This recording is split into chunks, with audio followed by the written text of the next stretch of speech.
בדרך כלל, ט"ו בשבט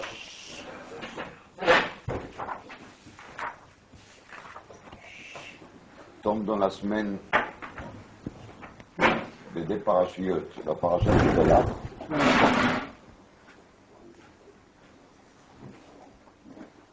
et la paracha Yitro.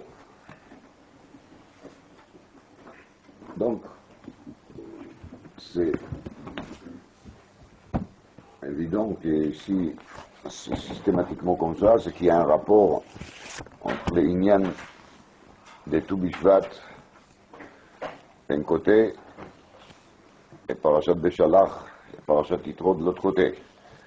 Parashat Beshalach on a déjà passé, alors il nous reste quand même d'expliquer peut-être un peu les liens entre la Parashat Yitro et Tou Bishvat qu'on a passé cette semaine. Dans la Mishnah, dans Masechet Rosh Hashanah Daf Tet Zayin, la Mishnah nous parle de Rashei Shanim. Au début de Masechet, Daf Bet, il y a marqué 4 Rashei Shanim הם. 4 ראשי שנים, באחד בניסן ראש השנה למלכים ולרגלים, באחד באלול ראש השנה למעשר בהמה, באחד בתשרי ראש השנה לשנים, לשמיטים וליובלות, באחד בשבט ראש השנה לאילן, כדברי בית שמאי, אבל בית הלל אומרים ב15 בו. Donc ça c'est le début de Masechet Rosh Hashanah, Tou Bishvat.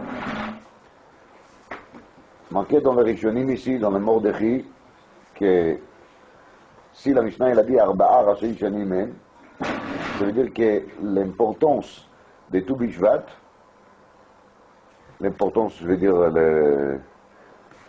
l'importance spirituelle évidemment, elle est identique avec Bechad Betishri Rosh Hashanah Lashanim.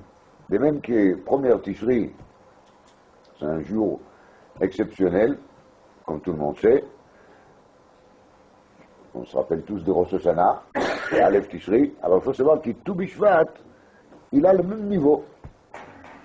On les sent beaucoup moins, à part le fait qu'on mange des fruits et qu'on saute Tahanoun. On ne voit pas quelque chose de spécial à Tou Bishvat. Mais les Rishonim ils disent que on n'a pas le droit de gêner Tou Bishvat. Pourquoi? Parce que Tou Bishvat, il a les guéders de Yom Tov. Et s'il a les guéders de Yom Tov, alors on n'a pas le droit de gêner ces deux. Daf Tet Zayin, il y a marqué dans Rosh Hashanah, une deuxième Mishnah, marqué la Mishnah, il dit, d'Arba'a Prakim Ha'olam Nidon. Le monde, il est jugé 4 fois dans l'année. Les 4 jugements. Nous, on a l'habitude de parler d'un seul jugement, celui-ci de Rosh Hashanah et Yom Kippour. Et c'est logique. Pourquoi? Parce qu'à Rosh Hashanah et Yom Kippour, c'est le jugement de l'être humain. Kol ba'e olam ovrim lefanav kivnei maron. C'est pour ça, quand on parle des jugements, la partie qui nous concerne en direct, c'est Kamouvan Rosh Hashanah.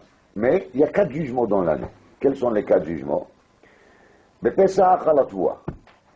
La fête de Pesach, on est jugé sur la récolte. Ba'atzeret al perot ha'ilad. À Shavuot, on est jugé sur les fruits de l'arbre. בראש השנה הכל בעולם עוברים לפניו כבני מרון, ובחג נידונים על המים. Et quand Sukkot il arrive, on est jugé sur le niveau d'eau. Si la Kinneret est le plus haut ou plus basse, c'est décidé, le lac de Tibériade, il a plus d'eau, moins d'eau, c'est décidé quand est-ce à Sukkot, d'après les qualités de Osha'anot qui ont fait. Bachag Nidonim Alamay. Alors la Gemara, elle demande pourquoi ça, pourquoi ces jugements partagés en 4. Alors dit la Gemara, le Pesach, Zman Tvouaou, c'est le Zman qui la récolte, il mûrit. Donc ce sera logique qu'on est jugé sur la récolte quand est-ce à Pesach.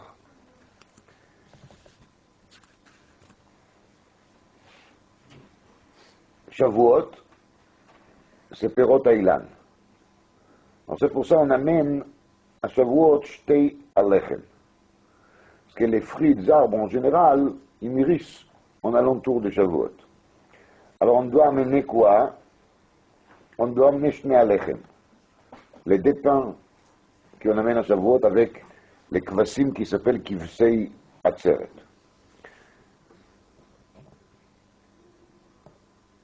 Et Rashi il dit ici que les Shtei Alechem, ils permettent d'amener bikurim, des prémices. Parce que les prémices, c'est de la récolte de cette année, et de même qu'il y a un korban qui s'appelle Minchat HaOmer, qu'on amène à Pesach, pour rendre moutar la tvoua, pour la consommation de chacun, alors on doit amener d'abord le Shtei Alechem à Shavuot, et c'est à partir du moment qu'on a amené le Shtei Alechem à Shavuot qu'on a le droit d'amener des korbanot qui viennent de la nouvelle récolte de cette année. Donc, Bikurim, c'est quelque chose qu'on amène, Mishivat Aminim. Et si on amène Bikurim, Mishivat Aminim, c'est Shtei Alechem qui sont en premier, parce qu'il y a Chita, Seora, Geffen, Tena, etc.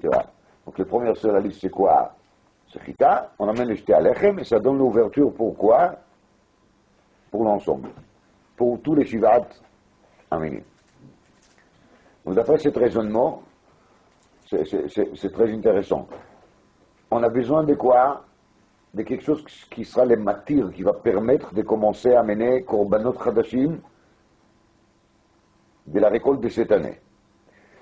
Les Korbanot sur lesquels on parle ici, c'est quoi? C'est Bikurim. Bikurim, il y a Shiva Aminim. Mais on va amener seulement quoi pour donner l'ouverture de Shiva Aminim? On va amener seulement les Shtei Alechem, et les Shtei Alechem vont être matir tous les Shiva Aminim. À Pesach, c'est presque la même chose. On amène Minchat HaOmer. Minchat HaOmer, elle est amenée de quoi? Des Seorim, des orges. Et le fait qu'on amène des orges, ça nous permet de faire quoi? De consommer tout ce qui est les céréales, pas seulement les orges. Ça nous permet de consommer l'ensemble. Omer Rashi, Shtei Alechem, Yeratsu al Peirot Haïlan.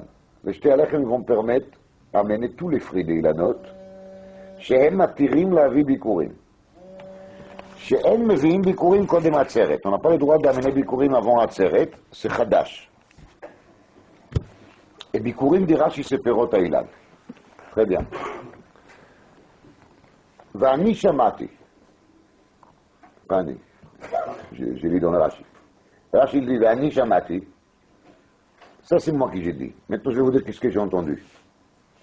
J'ai entendu de Rabbi Yehuda le Ta'ameh.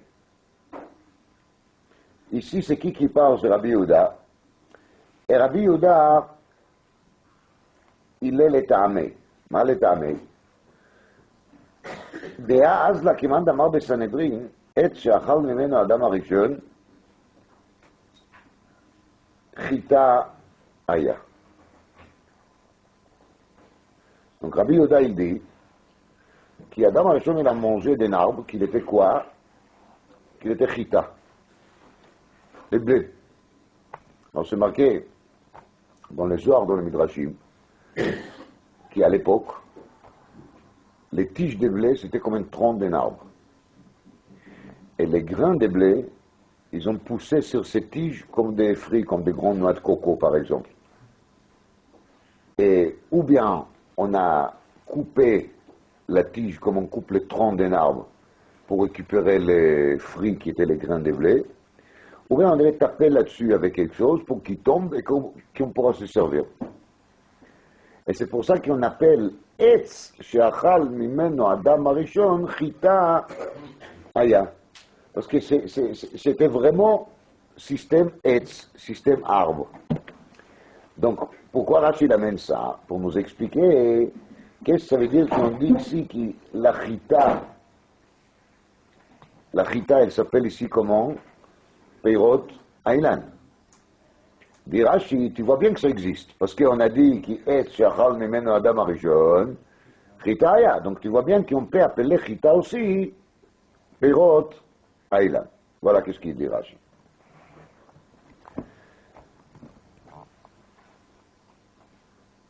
אז עוד פעם, בפסח העולם נידון על מה?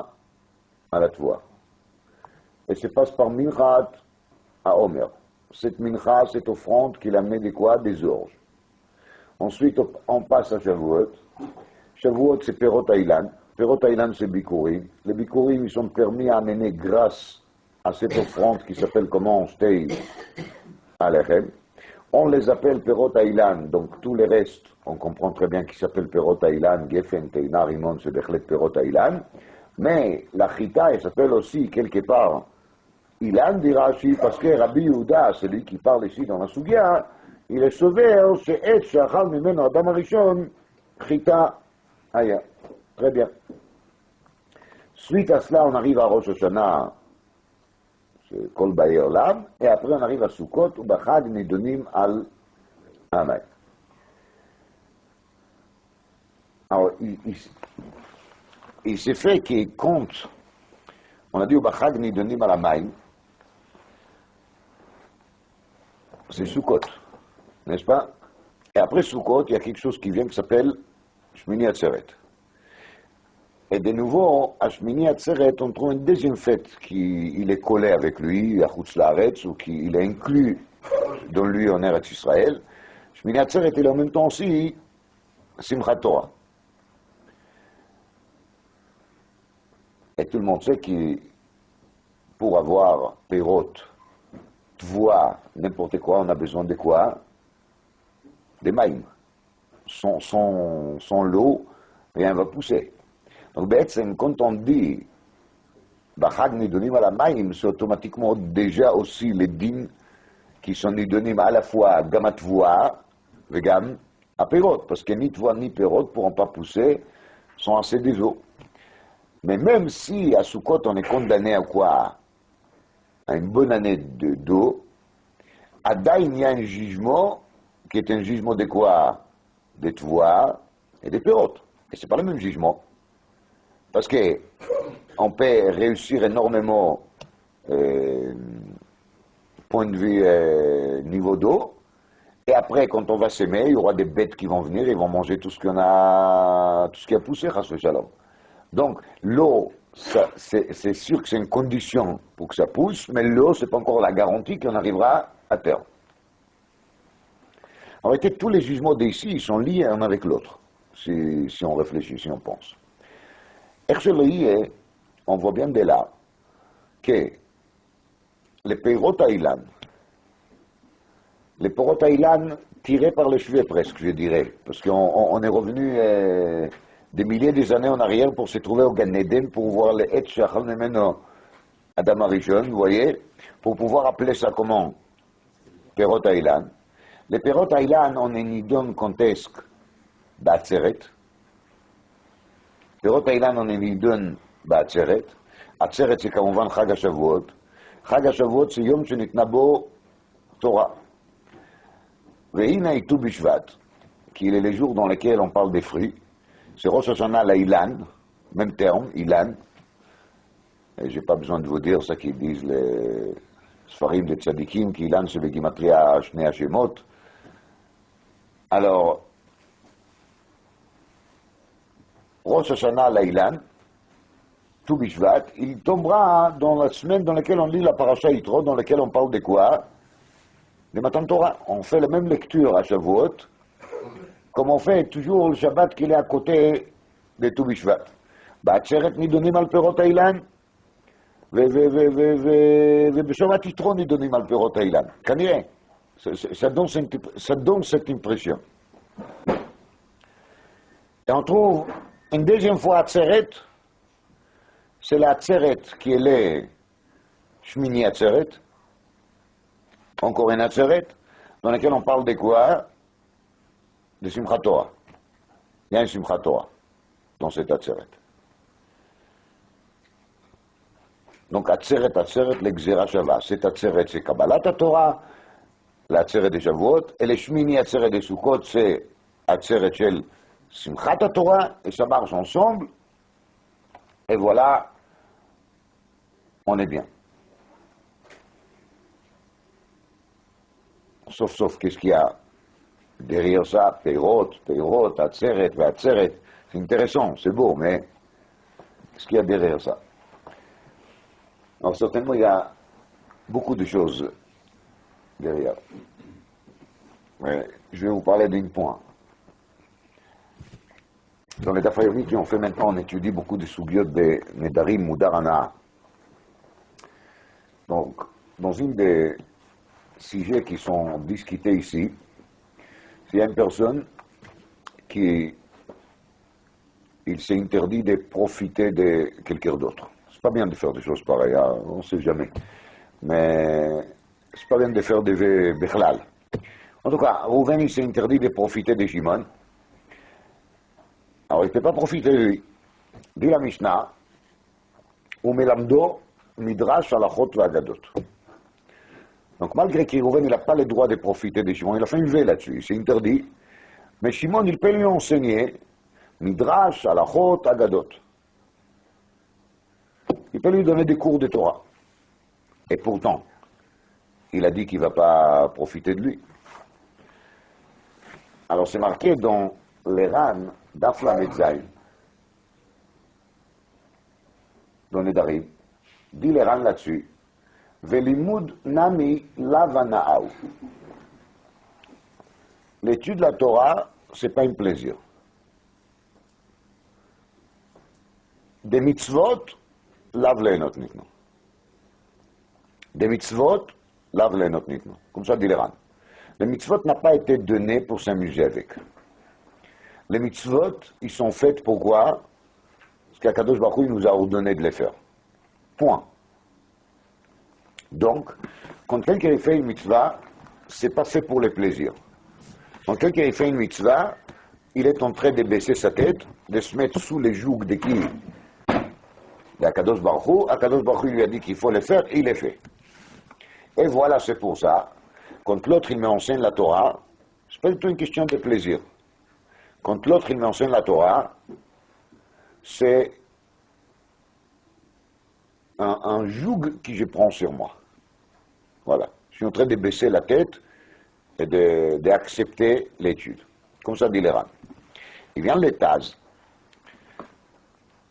Shulchan Aruch Yoredea, le Siman Reish Chaf Aleph. Et il dit qu'a priori, il ne comprend pas ça. Pourquoi? Les Taz, il amène ça qui est marqué dans la halacha, et qui tout le monde le sait, qu'à Tisha B'Av, ou quand quelqu'un chas v'shalom, lo alechem, lo al kol Israël, il est en deuil, il n'a pas le droit d'étudier la Torah. Parce qu'il y a marqué dans le Pasuk, Pikudei Hashem Yesharim, Mesamchei Lev. Donc si Pikudei Hashem Yesharim, Mesamchei Lev, ça veut dire se faire réjouir le cœur. Alors, les endeuillés, et nous tous qui on est endeuillés, les Nefar, pour le Khurban de Beth Amikdash, on n'a pas le droit d'étudier la Torah. Il vient l'État et il dit, comment est-ce que tu peux me dire, mitzvot lav lenot nitnu, toi les rangs qui t'expliquent qu'on a le droit d'apprendre la Torah chez l'autre parce que mitzvot lav lenot nitnu. Et pourtant, il y a bien une anaa, il y a bien une simcha. Donc s'il y a bien une anaa, il y a bien une simcha, pourquoi c'est permis? Répondre des Taz. Yesh lomar. Da'atam achiyuv alav lilmod imo, al ken lo ichpat lan bana. C'est-à-dire, parce qu'il y a une mitzvah lilmod Torah, il y a une mitzvah lelamed Torah. Le fait qu'il y a mitzvah lilmod, mitzvah lelamed, il suffit pour dire je ne le fais pas pour me faire plaisir, je le fais pour la mitzvah. Et si après il y a un plaisir qui sort de ça, alors il y a un plaisir qui sort de ça. Qu'est-ce qu'on peut faire? Qu'est-ce qu'on peut faire? C'est une façon de parler. Moi, ça m'arrange qu'il y a les plaisirs qui l'accompagnent. Mais ça ne s'appelle pas transgresser. Parce que moi, pourquoi je le fais? Pourquoi j'apprends? Parce qu'il y a une mitzvah. Pourquoi lui, il m'enseigne? Parce qu'il a une mitzvah, velimadetem, otam. Moi, je fais la mitzvah ou lemadetem. Lui, il fait la mitzvah de vilimadetem. S'il y a un plaisir qui l'accompagne, c'est un cas de force majeure. C'est quelque chose contre lequel on ne peut rien faire. Comme ça dit l'État. Alors, באמת, סוף סוף, פשטות לשון הר"ן היא לפע משמע, comme lui il dit. פשטות לשון הר"ן היא למשמע, כי באמת מצוות לאו לענות ניתנו. Alors je vais justement préciser un tout petit peu, c'est marqué dans l'Aruch HaShulchan, בהלכות תשעה באב. Quand il est marqué dans le Shulchan Aruch qu'il y a Tisha B'Av, on n'a pas le droit d'apprendre la Torah parce que la Torah elle est Mesamachat.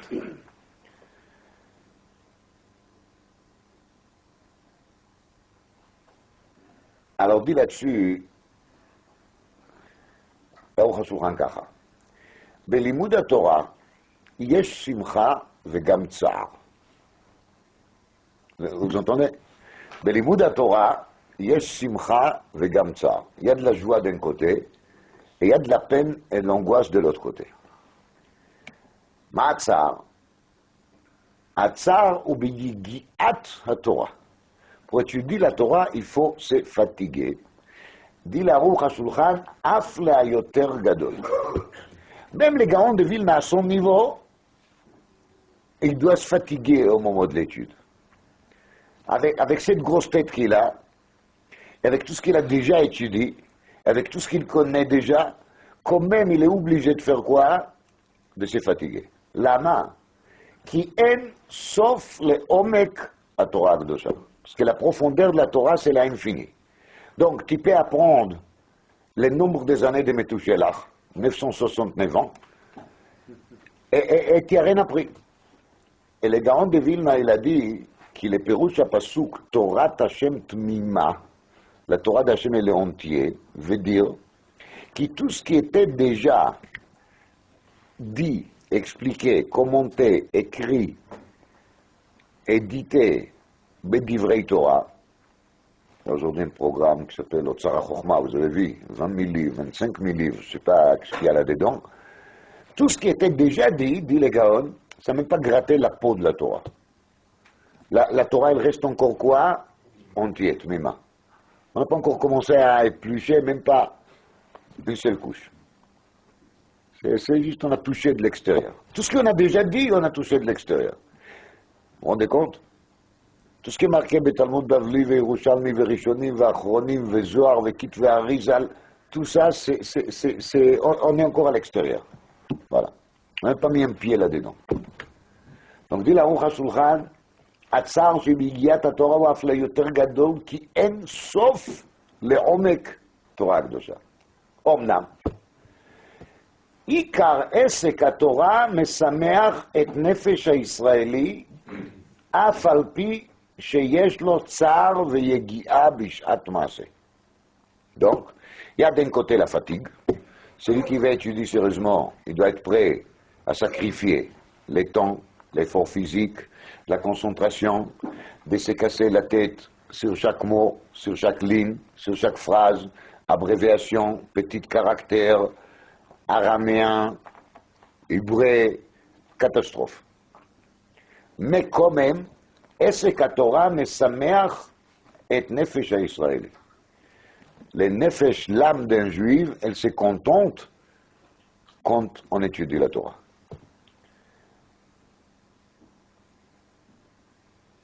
ואף על פי שאינו שמח בשמחת הגוף, אבל שמחת הנפש הישראלי בלימוד התורה c'est כשמחת הגוף.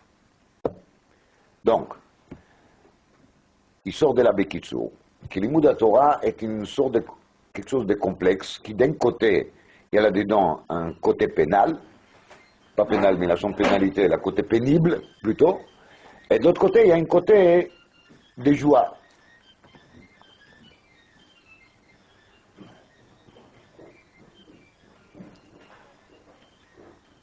Rambam, il a déjà dit, Bilchot Talmud Torah, qui celui qu'il pense qu'il va apprendre la Torah dans des conditions de luxe, dans le plaisir, sera assis dans son fauteuil, et il va dormir toutes les nuits 8 heures ou plus que ça, il va bien manger, il va étudier comme ça 2 heures, 3 heures par jour, et il va devenir Talmid Chacham, dit Rambam, il rêve. En התורה נקנית לא מתוך עידון ולא מתוך אכילה ולא מתוך שתייה, אלא pour acquérir la Torah, pour faire Kinyan Torah, on doit être d'accord de sacrifier et de se fatiguer. Mais une fois que la personne y commence, יש שמחה לנפש ישראלי, en vérité, c'est la simcha infinie.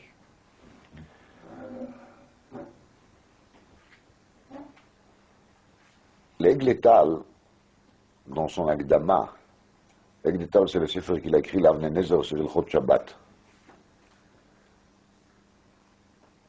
J'ai déjà lu ça plusieurs fois, mais hier soir, j'ai pensé de relire, par respect vers vous, pour me rassurer que je vous dirai ce qui a marqué Béhémet là-bas et pas des rêves que je fais.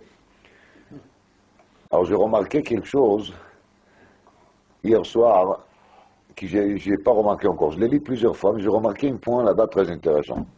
Peut-être vous ne connaissez pas le Sefer Aigle Tal, c'est pas grave. C'est bien de les connaître, mais Aigle Tal, c'est un Sefer qui Avnei Nezer il a écrit sur le Chot Shabbat. Avnei Nezer, c'est le père de Shem Shmuel, il y a un Sefer très connu, Shem Shmuel, c'est son père. Il a écrit un Sefer sur le Chot Shabbat, c'est pour ça qu'il appelle Tal. Tal, c'est l'Ametet, c'est les 39 Melachot de Shabbat. Alors hier, j'ai remarqué quelque chose que je n'ai pas remarqué encore. Dans l'Agdama, dans les préfaces qu'il fait, il parle de l'Imoud Torah. Il dit des choses que je vais vous répéter tout de suite. Et vers la fin, il dit, Veda, sache, qu'il y a dans cette Sefer, dans l'Aigle Tal, une svara, donc une réflexion qui a été écrite Beilchot Lash. Lash, ça veut dire pétrir, faire préparer la pâte. Et il dit quels sont les points sur lesquels il a fait une réflexion dans le livre, que je ne suis pas encore sûr si elle est vraie. Donc il parle d'un paragraphe dans le livre, et il me dit, sachez que sur 7 points, je ne suis pas sûr. Alors il nous annonce que là, il faut encore réfléchir. Il ne faut pas compter sur lui là-dessus. Vous vous rendez compte? C'est quand même un sefer, c'est pas une brochure, c'est un livre. C'est-à-dire que sur l'entier des sefer, tout est sûr. Mais il y a une pointe qui n'est pas sûre dans le livre. Je ne sais pas si vous savez apprécier qu'est-ce que ça veut dire que quelqu'un écrit un tome épais sur le Chot Shabbat, et il est sûr de lui à 100%, de la totalité des écritures, sauf une seule point. Avnei Nezer là-bas, il dit que les gens, ils se trompent. Les gens, ils pensent que quand quelqu'un il étudie la Torah, il est content, il fait le limud shelo lishma. Et là, Avnei Nezer, il dit que c'est juste le contraire. Qu'il est ikara mitzvah shel limud Torah, c'est l'étude de la Torah dans la simcha. Et de sentir le plaisir de l'étude. Et c'est comme ça qu'on pratique le limud Torah à son niveau le plus élevé. Alken, nismach, il y en a qui disent venaloz, de divrei Torah techa. Et dans le Birkat Torah, on dit quoi? Ve'arev na Hashem Elokeinu et divrei Torah tcha befinu. Ve'arev na, ça veut dire tu nous aideras de sentir le bon goût de divrei Torah. C'est pas évident de sentir le bon goût de divrei Torah. Parce que pour arriver au bon goût de divrei Torah, il faut d'abord se casser en 1000 morceaux. Et il faut être d'accord de laisser tomber les nuits longues avec les grasses mat. Et il faut être d'accord de sauter de temps en temps un repas. J'ai lu une fois une histoire sur un tzaddik qui s'appelait Rav Sender Komarne, de Komarne. C'est le père des premiers rabbis de Komarne. Ça lui est arrivé une fois qu'il n'a pas mangé pendant 48 heures.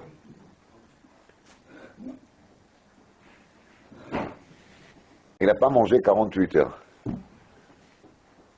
Pourquoi? Parce qu'il était en train d'étudier. Et son frère est arrivé, et la femme de cet Rav Sender lui a dit au frère, peut-être qu'il peut faire quelque chose, ça fait 48 heures qu'il ne mange pas.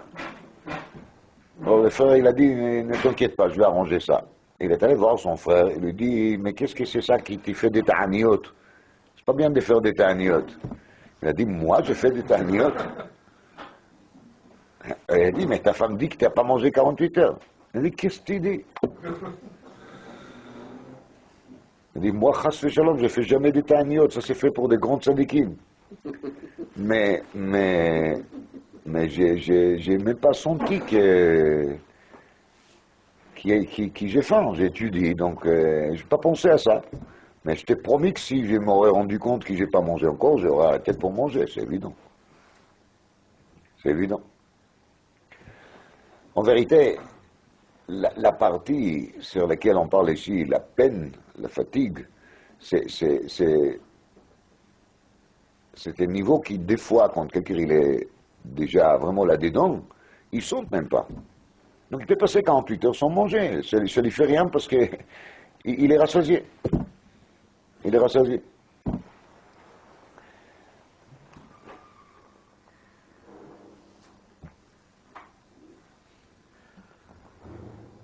Marqué dans les Zohar HaKadosh, amène là-bas l'aigle létal,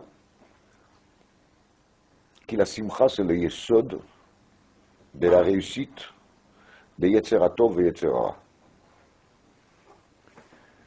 La joie, c'est ça qui fait réussir le Yetzer HaTov, c'est ça qui fait réussir le Yetzer Hara. Gaïnou. Le Yetzer HaTov, il nous fait réussir parce qu'il nous aide à se réjouir dans l'étude de la Torah. Et le Yetzer Hara, il a la possibilité de nous amener, de nous pousser vers la joie, mais vers une joie qui est totalement différente.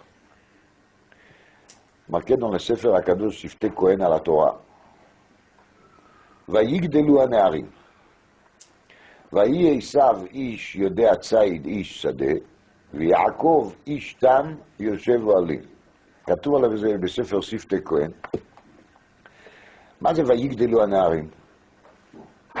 Les jeunes hommes, ils ont grandi. Mais tous les jeunes hommes, ils grandissent, non? Qu'est-ce qu'elle veut la Torah dire ici quand elle dit Vayigdelu hane'arim? Dit le Shiftei Kohen, Vayigdelu hane'arim veut dire qui est Yaakov de son côté, et ils savent de son côté, ils ont poussé très fort.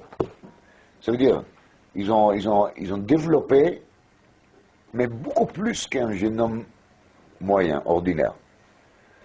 Et tout le monde regarde et dit, mais ils poussent ici, ces dés, ils poussent, c'est incroyable. C'est pourquoi ils ont bien poussé. Parce que chacun des il était carrément enfoncé dans la chose qu'il aime. Et ils savent, il a eu les schroutes, entre guillemets, les mérites d'être quoi? Ish, yodea, tzaïd, ish, sadeh. Donc il a fait la chose qu'il a adorée. Alors il était olech ve gadel. Ve Yaakov ishtam, yoshev ali. Et chacun d'eux, il a la joie de faire la chose qu'il aime. Et c'est pour ça qu'il a bien poussé. Donc ça rejoint l'idée des Zohar, qui c'est la simcha qui donne les vrais développements, et c'est la simcha qui fait avancer. Dans le Achaim HaKadosh, dans la parasha de Chukotai, il y a marqué là-dessus Dvarim Niflaim. On rappelait la parasha de la Tochacha, quand on parle des brachot, des klalot. Alors les psukim, ils répètent souvent, Im teilchu imi bekeri. Alors Achaim HaKadosh, il dit là-dessus kacha. Keri, le mot keri, vient de la racine azar. Keri, c'est otiot rek. Rek qui veut dire vide. Dit le Achaim HaKadosh. Ki divrei Torah mesamchi lev. Ki dichtiv פיקודי השם ישרים משמחי לב. וכתיב, ולישרי לב simcha. Ça, c'est la simcha et la joie qu'on peut obtenir par l'étude de la Torah. וירמוז להצלחת העולם העליון, שאמרו ז"ל עתיד הקדוש ברוך הוא להנחיל לכל צדיק וצדיק שי עולמות. Kadosh Baruch Hu, il a prévu de préparer pour chaque tzaddik là-haut 310 mondes. Alors 310 mondes, il y a beaucoup de choses à dire là-dessus, mais on ne va pas aller trop loin. ודבר ידוע הוא שכל הדרגות שכר טוב לצדיקים dit Rabbi Chaim Ben Attar, tout ce qui est réservé aux tzadikim dans le monde futur, Yesh kenegdam onshei hareshaim. Il y a un parallèle qui est prévu pour qui? Pour les Réchaïm.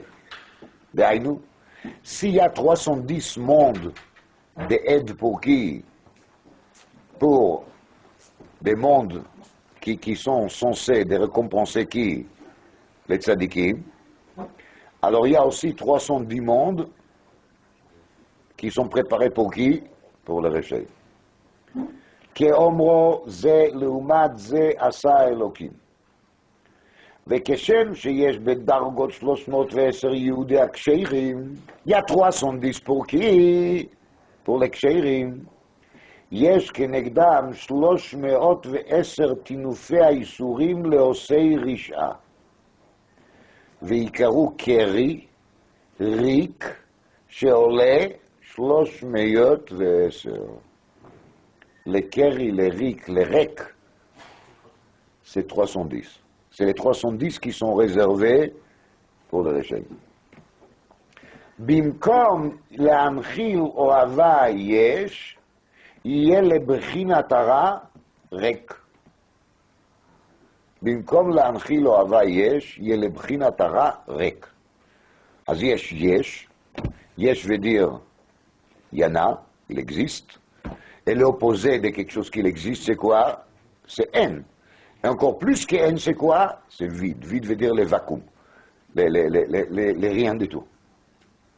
Ça, c'est le Prinat HaReshaïm. Mais le Rabbi Chaim Ben Attar, il lit ça, il a amené ça en rapport avec quoi? Avec la Simcha.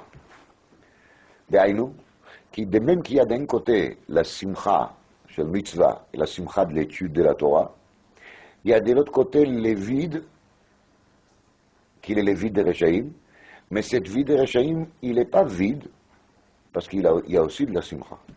C'est ça qu'il a amené l'Egleta, le nom des Zohar HaKadosh, qu'il est Etzeratov, il pousse bien, grâce au quoi?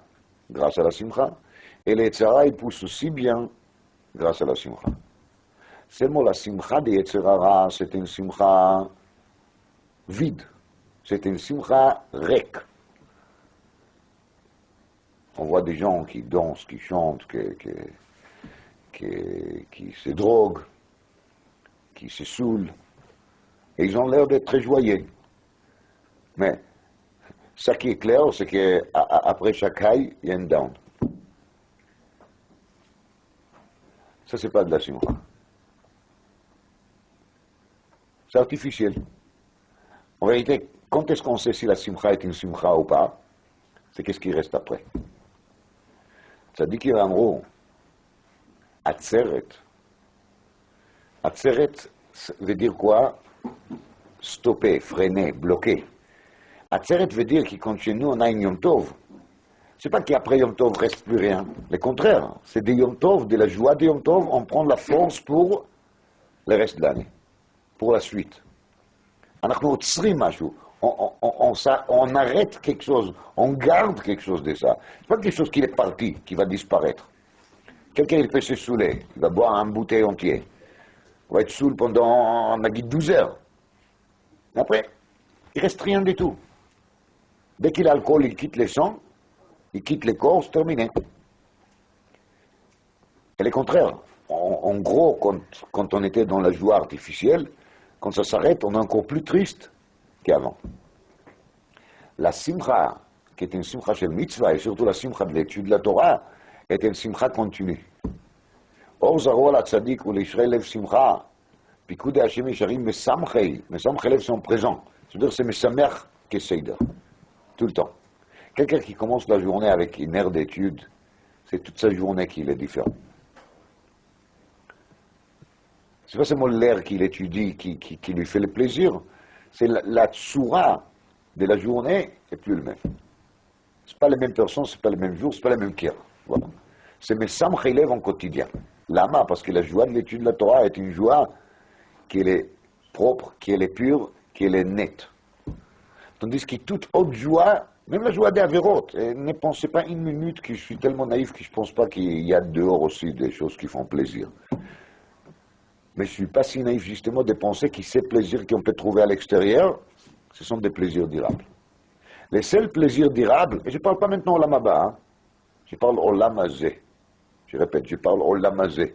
Celui qui veut vraiment être joyeux dans ce monde-ci, il faut qu'il sache que les seules joies durables, continues, qui tient la route à long terme, c'est la joie de l'étude de la Torah. Vous ne me croyez pas, allez-y, essayez de faire toutes les avérotes possibles. Je ne dis pas que c'est permis, hein, mais vous pouvez essayer. Faites n'importe quoi. Mangez n'importe quoi. Et faites d'autres choses. Je ne vais pas vous donner des idées détaillées, mais en tout cas, faites et faites et faites. Et vous allez voir que vous serez peut-être un tout petit peu content un moment ou des moments ou 3 moments, mais après c'est fini. Et vous allez faire un page de Gemara, sérieusement, bien comme il faut, en se cassant la tête, en se fatiguant, et vous verrez que vous allez garder cette joie peut-être des fois une semaine. Mettez-moi à l'épreuve. C'est pas la peine de me faire confiance.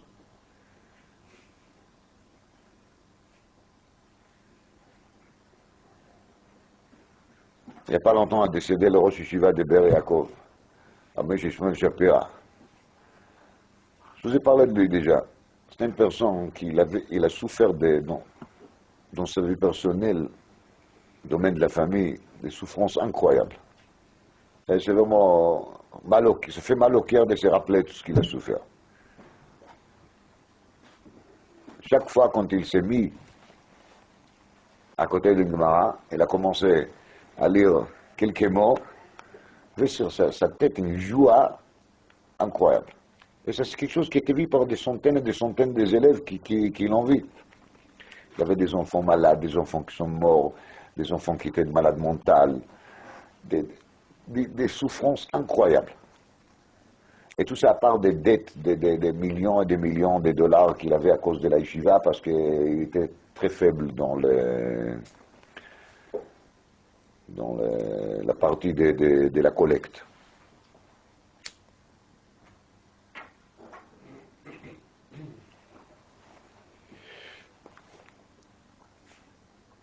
Et quand il s'est mis à côté de la Gemara, il a commencé à lire quelques mots, même s'il venait de retourner d'une visite qu'il a rendue à son fils malade mental, par exemple, qui était à la clinique. Et bien sûr, vous comprenez qu'est-ce que c'est pour un père comme peine. Mais on a vu sur sa tête une joie incroyable. Un jour, il a fait son shiur, et durant le shiur, il a compris un point dans les rachis qu'il n'a pas compris avant, et il a expliqué bien les rachis. Et il a dit, c'est là, maintenant il faut danser. Voilà, ils ont sorti le Beth Midrash pour se mettre à danser. Il pleuvait. Vous savez, la pluie en Israël, c'est un vrai pluie. C'est pas les quelques gouttes qu'on reçoit ici. Ils ont dansé à peu près une demi-heure dehors, en dessous de la pluie, de la joie, de la svara, de l'explication. Comment est-ce qu'on a expliqué bien les rachis? C'était pas les seuls. Moi, j'ai connu un des rachis yeshiva de la yeshiva des Ponevis, il s'appelait Rav Shmuel Rozovski. Alors un jour, il a dit aussi, durant le shiur, une explication sur la Gemara. Et le soir, il y avait un de ses élèves qui est venu tard le soir, il lui a amené un livre qui s'appelle Chidushei Haritva Chadashim al Baba Metzia. On a trouvé une deuxième édition de Chidushei Haritva sur Baba Metzia. Il a montré à Rav Shmuel que l'explication qu'il a donnée au cours, elle est marquée dans le Ritva Chadashim. C'est une ktaviade, une manuscrit à la main qui a été trouvée, a été éditée quelques mois avant. Le Rav, il n'a pas connu encore le livre, et il a montré que le Ritva Chadashim, c'est marqué. Rav Shmuel était bouleversé de joie. Il a demandé qu'on va amener quelque chose pour faire le Chaim. Et après, il y avait chez lui quelques élèves, ils ont dansé ensemble jusqu'au petit matin. Je ne sais pas si ils étaient tellement joyeux, mais lui, il était très joyeux. Ils ont dansé toute la nuit. Et je vous dis ça parce que je ne vous parle pas des histoires qui sont arrivées il y a quelques centaines d'années. Je vous parle des gens qui je l'ai connus moi-même. Vous comprenez? Vous comprenez?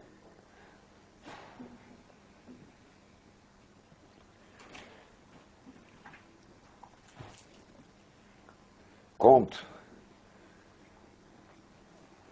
on réfléchit, c'est ce qu'il a dit la Aruch HaShulchan ici.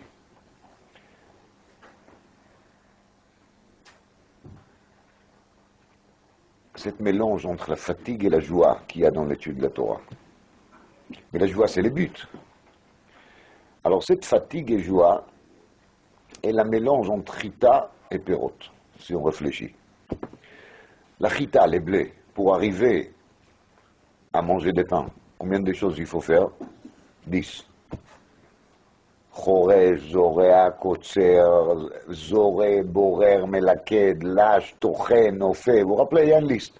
C'est pour ça qu'il donne la bracha, Baruch Ata Hashem Elokeinu Melech HaOlam, Amotzi Lechem Min Haaretz, il y a 10 mots. Il faudrait marquer de mettre les 10 doigts sur les pains, parce qu'il y a 10 melachot bapat. Il y a 10 choses à faire avant qu'il y en arrive. Enechol Elecha Eshaber Vata Noten Lahem Et Ochlam Beito, ça fait aussi 10 mots. Tout ça c'est marqué dans les tours, Besiman Kuf Samechet. Donc la chita, elle signifie l'aspect fatigant qu'il y a dans la nourriture. Et c'est cette fatigue justement qui nous fait fauter. Pourquoi on fait des fautes? Parce qu'on est fatigué. Parce que le chemin est long. Mais il y a une deuxième chose qui s'appelle perot. Les vrais fruits, c'est quoi? Teina. Vous vous rendez compte? Les types, ils s'approchent au figuier, ils arrachent un figue, ces choses qui restent à faire, c'est bourrer de tête, ils les mettent dans la bouche. Est-ce que vous avez pensé à ça?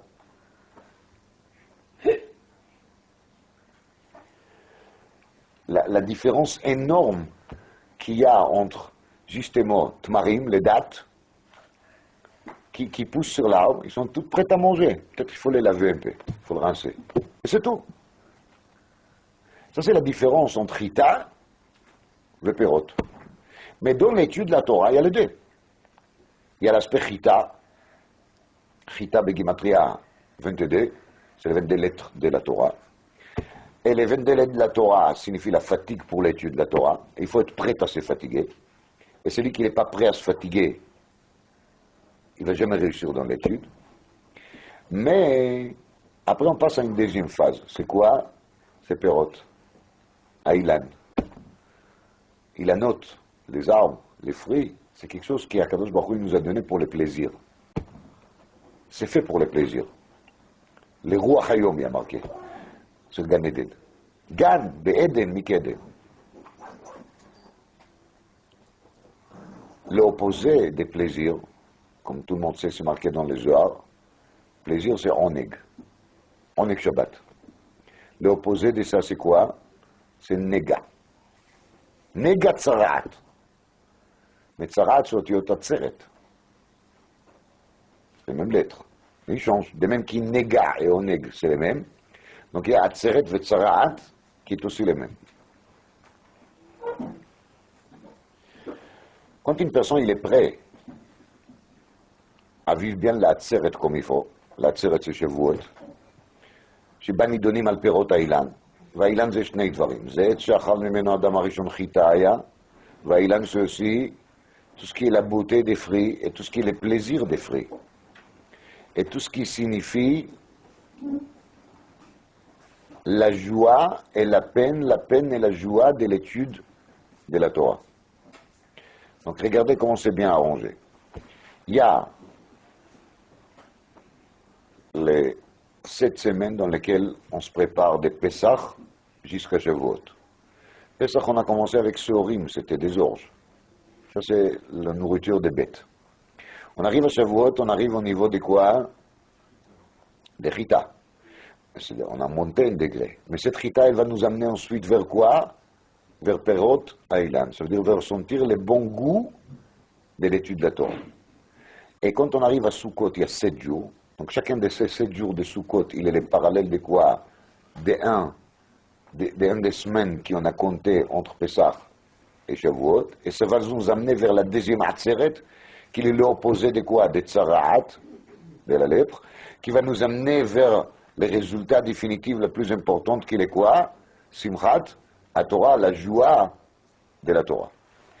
Quand on lit la paracha Yitro au milieu de l'année, alors le Seder, il est des fois le contraire. Ça veut dire qu'avant la paracha Yitro, on reçoit un avertissement. Rappelez-vous qui vous allez lire paracha Yitro, c'est Shabbat. Alors, juste avant, c'est tout Bishvat, Perot à Ilan, pour vous faire un rappel qui Matan Torah, c'est quelque chose qui est plutôt dans quel sens? Le but de ça, c'est quoi? C'est de vivre dans le système Perot. Et Perot égale Oneg.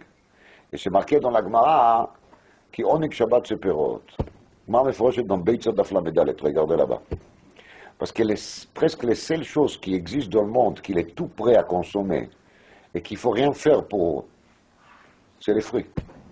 Tout le reste nécessite un travail. Les seules choses qu'il faut juste prendre la main et de les prendre, c'est ça. C'est marqué qu'on fait la bracha à Motzi Lechem Min Haaretz. Et la Gemara amène dans Brachot Daf Lamed Chet qu'en vérité on devait dire Motzi Lechem Min Haaretz et pas Hamotzi. Parce que Motzi, c'est qu'il est déjà sorti. Et là, on parle des pains qu'il est déjà sorti. On dit quand même Hamotzi, parce que Hamotzi, ça peut être aussi en passé. Demande le barbon, ça peut être aussi en passé. Mais Hamotzi veut dire aussi futur. Dit les Bach. On attend le moment sur lequel il y a marqué dans la Gemara Atida Eretz Israël Shetotzi Gluskaot.